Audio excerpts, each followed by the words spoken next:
The thing about manipulators is that they're going to ask you questions or they're going to inquire or be very attentive to the vulnerabilities that you have. So if a Mm. vulnerability is an abandonment wound, then that's going to be a really, really powerful tactic that they're going to be able to use to actually get you to do what they want. And so you have to be very mindful of how you're sharing or what you're sharing with individuals that is reflective of deep wounds or is reflective of the soft, tender spots of your heart, right? Mm. Because they can very much use that to their advantage. And it's one of the tactics of manipulation is to actually, you know, get you to do something based on whatever feels like most disempowering to you. And so like to that effect, you wind up doing whatever it is that they desire, which reinforces the fact that they can do something or say something or pose an empty threat, and then you actually, do whatever it is that they desire you to do, which maximizes the possibility of that of them doing it over again. Mm. And so what's happening right then is that their empty threats are being reinforced and they're more likely to actually do it again.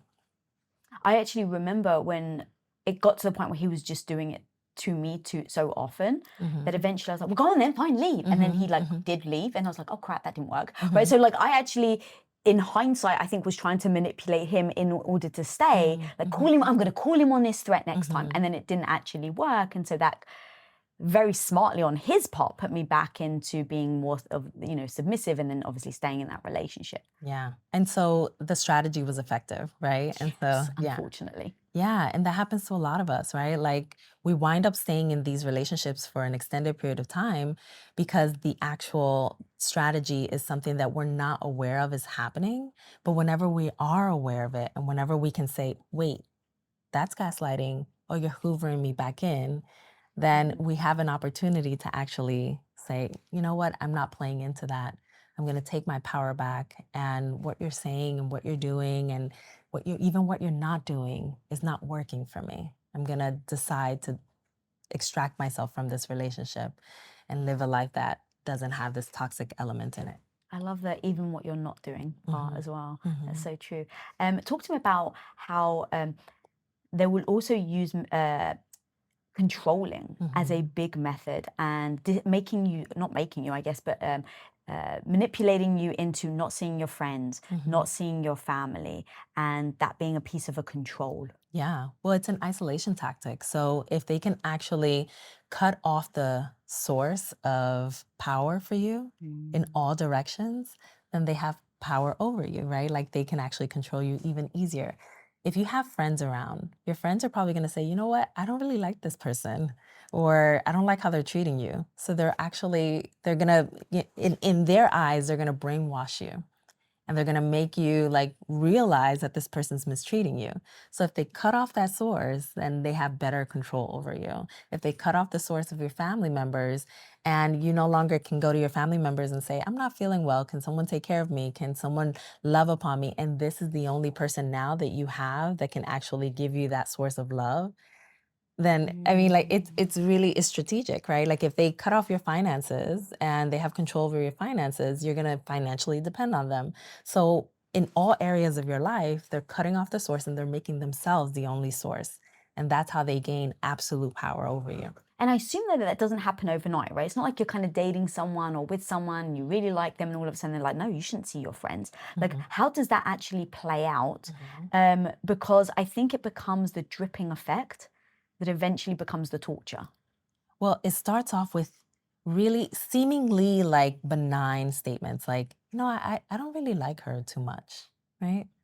That friend, and then it becomes like, you know what? She's actually like somebody who I don't want around you. And then it turns into it's either her or me, Oh. right? And so it escalates. And the same goes with like money. You know what? We should have a joint bank account. We should probably share our finances. How much do you make? You know what? You should probably pay a little bit more of the bills. You should probably give me your whole entire paycheck and I'll disperse it evenly. Don't worry, I'll give you what you need for shopping, right? And so all of a sudden, like they have full control over your finances. So it becomes like something that's obviously like massive, but it starts off with little things that you don't really realize could actually like spiral up. This episode is sponsored by BetterHelp. As women, we can feel like we've been taught to have it all together and never let anyone see what's actually weighing heavy on our minds. You don't talk about how much stress you're under at work, or you don't talk about how much you're worrying about your family growing up in this crazy world, or the issues that you may be having with your partner in the bedroom. So the reality is, Mahomie, that some stuff is actually better shared with a trained professional that can actually help you instead of your well-meaning bestie, your overbearing mum, or your gossipy sister. And that's where BetterHelp comes in. BetterHelp is 100% online therapy, and all you have to do to get started is answer just a few questions, and you'll be matched to a therapist usually within just 48 hours. So let BetterHelp actually connect you to a therapist who can help, listen, see you, and support you. Visit betterhelp.com/WOI or choose Women of Impact during sign up and enjoy 10% off your first month. And how much of that is all deliberate and pre-planned, or is it in stages where people will see an opportunity, they'll use that as like, you remember when your friend said that? That wasn't very nice. They weren't a good friend to you. Like, and then they realize the power and then they double down. People that are manipulators tend to know how much tact and power they have over the people that they are trying to gain power over, the people that they're trying to control. So they typically have some sort of an understanding of the fact that they can actually get this person to do every little thing that they desire them to do. And unfortunately, a lot of people who have this manipulative like air in their personality, like they know who to pick. They strategize around the people that they select. Usually people that probably are really like gentle and tender and kind, right? And they can be easy targets. Although that's not everyone, right? Like any one of us can be victimized by someone who's a manipulator, but most often than not, they seek out their prey. They seek out the people that they know they can manipulate and subdue.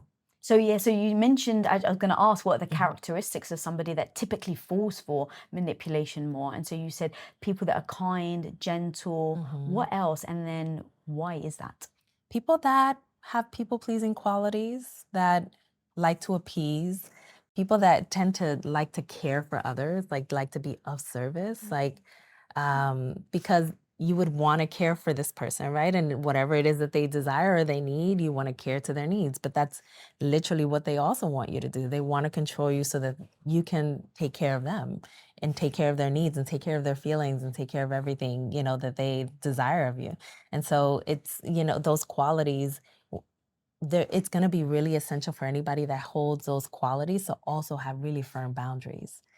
Because when you have the knowledge and the boundaries, they're incredible armors against being manipulated in this way. Oh, we're definitely going to go down boundaries in a bit, girl, because that's, the one, I think, a big step into being able to then protect yourself from everything that we're saying. But before we do, talk to me about the way that people will use their emotions to control you. Well, people might cry and there would be like crocodile tears, right? Like just to get you to feel bad for them. And when you feel bad, especially if you're one of those tenderhearted people, you feel bad. So then you're like, okay, well, let me appease them. What is it that you need? I'm sorry, right? And as soon as you say those things, like they know they've got you in their grasp. And so it's going to be really critical, for you to be mindful of whether or not like the emotion is genuine and authentic. So crying is, one way in which they try to elicit like some sort of a response from you. They may even say like, you are making me feel, right? So whenever they say anything like that, you're making me feel angry. Like we don't make anyone feel anything. We may contribute to their lives in a way that produces a feeling, right? But we're not we're not like switching off like the anger switch inside of them, right? And so it's going to be really important for us to also be mindful of when people say stuff like that, like you're making me. And so, when it comes to feeling, it's either the expression of feeling in that way, expression, crying, like you visibly see them expressing feeling, or them mentioning that you are the contributing person to their feeling state. I'm going to be honest with you. I've said that a lot to my husband, and in all of my journey, having amazing women like yourself on the show, I catch myself now. Mm-hmm. But I do, it like became an instinct where I was like, well, you're making me feel sad. You're making me feel, vulnerable. You're making me feel unwanted, whatever. Mm-hmm. And after having realized that I said it, it was like literally almost like an automatic thing that I would say. Mm-hmm. And then realizing that isn't exactly what I mean. Mm-hmm. But how do you know then, in the sense of it being a manipulative tactic, or it being someone like me who just uses it as a vocabulary, but doesn't actually mean it in a manipulative way?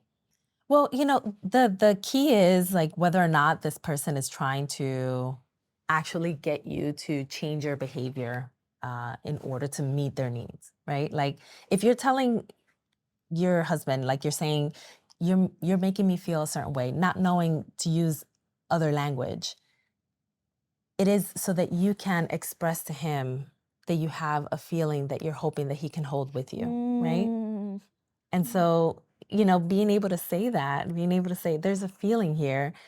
I know that something that you said triggered it.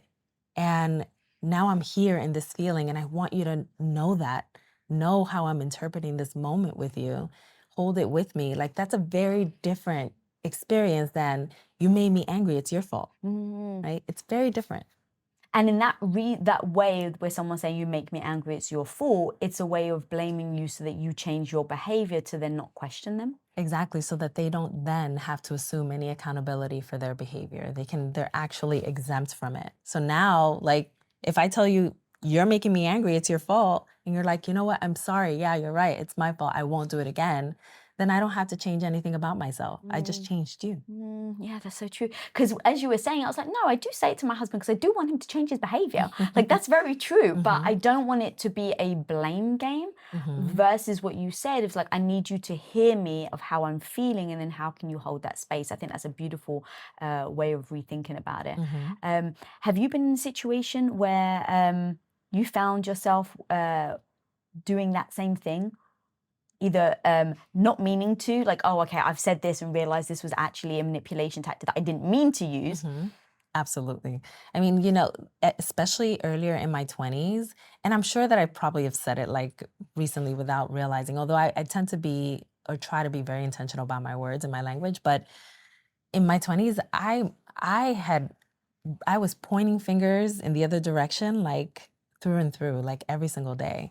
And it was because I wasn't taking accountability for my own emotions and even like soothing my own emotions. It was like just waiting for the other person to say whatever it is that they needed to say so that I could feel better.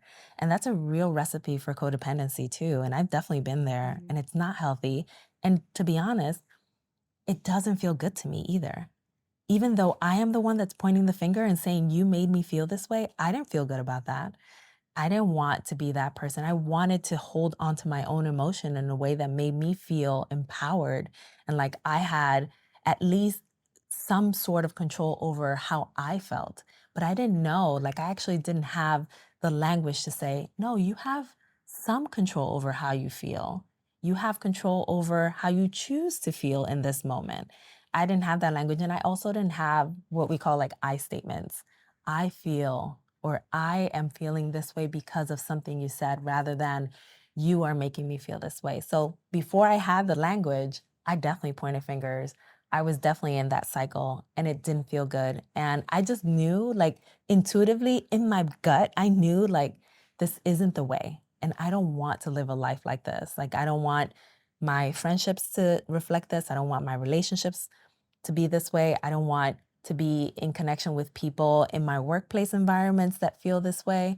It just is a bad recipe, and it would spiral me always. And so now that I have the language, I can catch myself more, and I give myself grace and compassion for the moments when I slip, because we all do. Yeah, I love that you're able to do that. Mm-hmm. I found myself fluctuating because I'd had that past relationship, and so I thought, I'm never going to use this manipulation tactics that I saw in my ex. And so I was so aware of it that when I got with my husband, I wouldn't cry in front of him. Because I thought, because my husband's a big ball of mush when he's around me, so I knew that if I cried, it would break his heart. And in breaking his heart, I never wanted him to apologize for something that he actually didn't mean to apologize for because he wasn't actually sorry.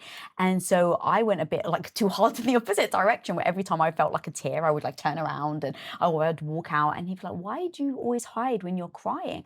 And I told him, I was like, I never want to influence you over this argument, especially if it was in an argument situation. I was like, I never want to use tears as as an influence on you to act in a different way that you wouldn't normally act if I wasn't crying. But talk to me about the gut instinct. You talk about this so much in the book and everything that you do. Why is that important? Why do women ignore their gut intuition?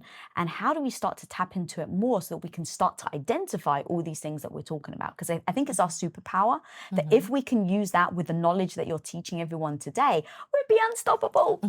We would be. And you know what? A part of the reason why we aren't connected to our gut feeling is because we've never been taught to. Like you weren't in health class in school and someone, no one told us like, you know what? You have a gut feeling, it's connected to your nervous system, and your nervous system alerts you to when there is threat in your environment and someone can actually hurt you. It's an evolutionary response. It's one that's there to protect you, and you can use it. It can be a part of your power. You can use it to actually scan your environment in a way that helps you to experience your environment in a safer way. And it can also help you to form connections with others in a healthy way. But we're never taught that, which is such a disservice to all of us. But our gut feeling is really the feeling of our nervous system because our nervous system is connected to our gut. And there's so many also neurotransmitters that are reflected inside of our guts. And those neurotransmitters are also there telling us, hey, this feels good, this doesn't feel good.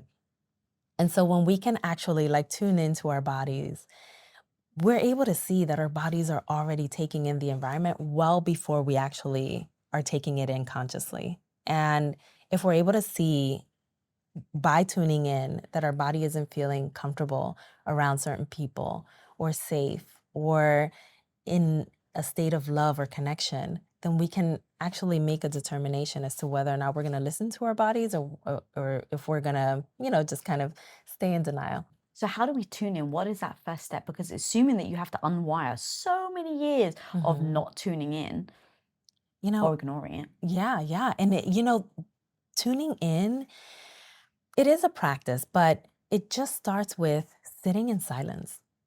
How many of us actually do that?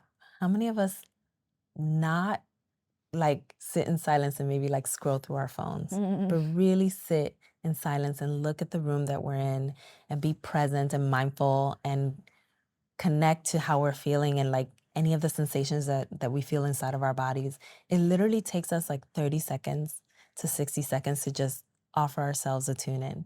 Like it's not something that needs to be like elaborate. It's just something that we can do for a few seconds a day. And it can be a really good practice to help us to get into the flow of understanding our bodies better. So it's as simple as that. I mean, it can be more elaborate in that we can sit and meditate for, like 20 minutes and like have real body attunement and do body scans and, like maybe do like some muscle relaxation, practices with it. And then there's a lot more that, we can probably tap into as far as like our body knowledge. But really all it takes is just a 30-second like moment to just pause and reflect and think, what do I feel? So when you write down, what do I feel? And you're like, oh, my gut feels like it's in a knot. How do you then take that into action with everything that we're talking about with identifying what in your life is giving you that knot? Well, you know what? Like I dated someone with whom I felt like I could never go to the bathroom.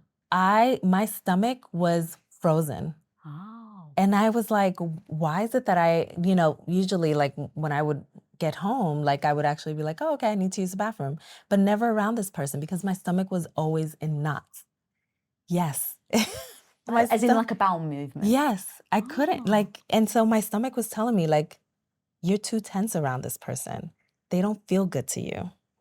They make you feel unsafe. And so I had to tune into my body and say like, my body is literally saying, I'm home, I'm safe. I can now use the bathroom. And it's literally in things like that. I also had an experience where I mentioned this to you like previously where I was engaged, and during my entire engagement, I broke out in hives. And my entire body was saying, no, this is not the one. This is not the person for you. And as soon as I took off my engagement ring, the hives went away. Mind you, I like went to so many different specialists about these hives and like trying to get answers about why is my body responding this way. It was responding to the person that was closest to you. All right, so take me through that, because I remember you telling me the story, but we never really went deep. So, because to your point, you got hives, you're like, oh, it must be cream that I'm using, it must be the air, I must have allergies. How on earth did you then realize it ended up being because of your engagement? I realized that when I took the ring off and I gave it to him. And then the next day I literally Oh, so you didn't realize that was the reason? no, but I knew that this person made me feel uneasy. Like I felt overwhelmed every time I was around him. However, like I made the decision not knowing that the hives were connected. But when I took the ring off, I was like, this is mind-blowing. Like our bodies respond to people. They respond to our environments. And my body was literally telling me, like, you are unwell. There is a toxic element of this relationship that's literally manifesting in your body. You need to let it go. Wow. And did it start when you got engaged? And I'm not sure how comfortable you are Yeah. talking about it. Was Yeah. he a toxic person? Or? Absolutely. He was actually someone that when I actually went into my doctoral journey in grad school, when we started going through the diagnostic manual of narcissism, I was like, no way. No way. I actually talk to my sister about this all the time. Like, I'm like, I couldn't believe that I didn't have that knowledge. Like, I feel like everyone should know what narcissism looks like, what manipulation looks like, the ways that these people like hoover into your life, how they suck you into cycles. We should all feel some sort of protection from these kinds of experiences and relationships. I had no idea. And this person was in my life for years. So they basically like believe themselves to be like above everyone else. And he would always like talk down to people, talk bad about people. And then that quickly turned into talking bad about me or talking down to me, right? Because it's like anybody who can be a target, right? He would often like use any kind of power that he had, including like for example, like he had like a lot of money and he would use that money power in order to um, almost kind of like manipulate the people around him. Like for example, he would give money to his mother who was more elderly, but whenever she wouldn't do something that he would want, he would actually take the money away. And so he would utilize the power that he had to inflict pain or to withdraw love. I mean, it was just like he did so many things. It was to me, it felt like when I realized that all of these things were a part of this characteristic of narcissism, I was like, I wish to never go back into something like this. I must know this through and through and equip myself with how this can show up in my life, know the signs, and make sure that I am protected, but that I also help other women to protect themselves because it can leave a lot of like deep, deep wounds that you have to fix for a long time. It took me years to actually get out of the fog of that relationship. And that's the case for a lot of us. Once you left, it took you years? Yes. Yeah. Is that why you believe naming things is so important? Because was it in naming that he was a narcissist that allowed you to, the light bulb go off for you to then leave him? Well, I wish that I would have had the word gaslighting. I was gaslit so much in that relationship. Had I known, had I actually had the power to say, that's gaslighting. My version of the events is not your version of the events. And you know what? That's okay. But instead, I was like, am I making this up? Is this like really what happened? Well, he says I'm, I'm always like in la la land and I don't really like take notice of what's happening around me. Like, is that really how I am? Is that my true self? Is he seeing my true self or do I know my true self, right? Like, it's in all of those things.